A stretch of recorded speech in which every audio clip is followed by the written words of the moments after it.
All right, since we're here in the current Middle Ages, I've asked our host to explain the basics of their garbs, the clothing. So it's definitely a little different from what we do today. A little different. So we focus on Norse culture pieces as best we can. For my garb, I'm focusing a little more on roost pieces, and so the roost coat and it's more of the Russian area. Right. Yeah, the forerunners of Russia, the Rus. Right. The Rus, the tribe of Danes, Swedes. It would have been Danes and Swedes that would have gone over and migrated that way, and often hired by the families or the households in those areas, and so we would focus on wools and linens, and I go with the herringbone for those, and then linen pants and leather boots. We try to do as much natural fibers as possible, and then layers, for the added warmth and protection from the elements, especially on days like today. And like your on your shoulders, that helps shed water, so that's one layer between you and the weather. Right. An extra layer. And it's got a hood to it as well. Yep. Yeah. And always a head covering. Yes. Right. Both for men and women. Yep. Which is you saw more after the Christian conversion. Prior to that, you didn't see the head coverings as much.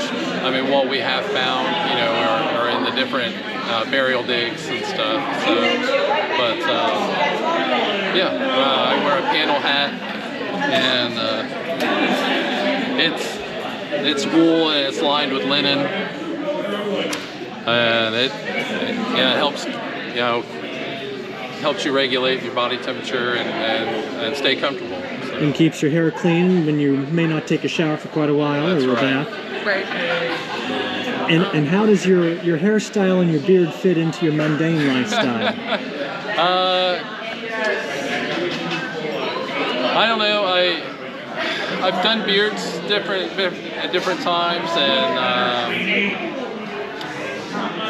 definitely an entry point for people to ask questions while you're.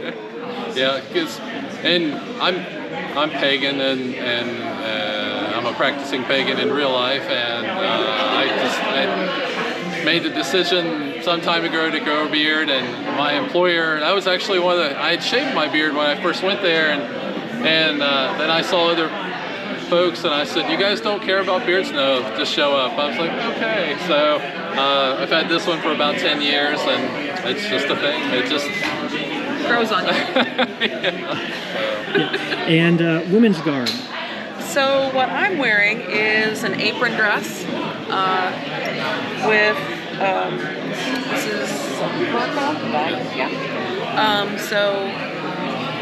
it's based on a grave find. So the wooden handles with the loop that goes through, and you can tighten that up to keep it closed and secure. And some very practical features that we've forgotten nowadays. And it's made of wool, and then the woven trim that somebody's made, which extends up and makes the handle. And no cotton anywhere, at least not authentically. Right. So the jewelry and things, normally when you're at SCA events, you see people wearing more beads and brooches and more jewelry. Because most of what we see that's been found is from grave sites. So they're wearing all their best to go to Valhalla or the next world. You can take it with you. Right, exactly. But practically day to day, a lady probably would have worn just an underdress or a simple apron dress with some brooches to hold it on. Because these aren't attached, it's actually held on with the brooch pin. And those kind of turtle Yeah, shell turtle brooches are very Yeah. common for. Yeah. Of varying sizes up to, you know, like goose egg size. Conspicuous consumption. Conspicuous consumption, because you're displaying your wealth and your ability to provide. Do you have a chatelaine?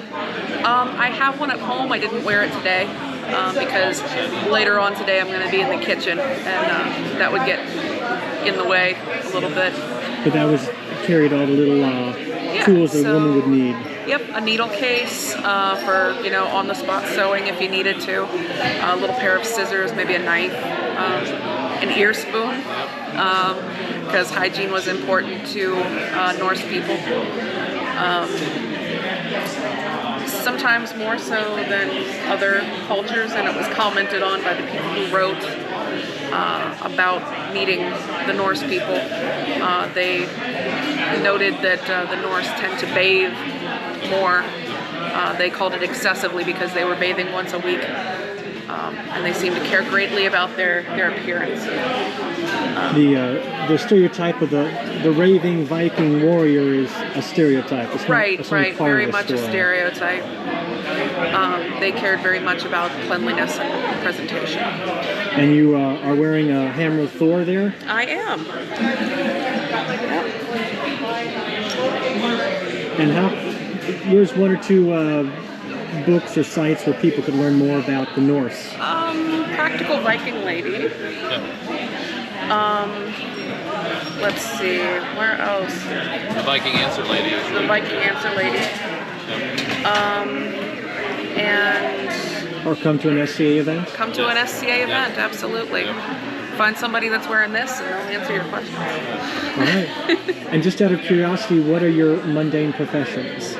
I'm a substance abuse counselor and mental health therapist. And I do inventory control for an IT company. And this is just your hobby, your other lifestyle? Right? Go Viking on the weekends. That's right. All right. Works for me too. Right? Thank you very much. You're Thank welcome. you. Thank you.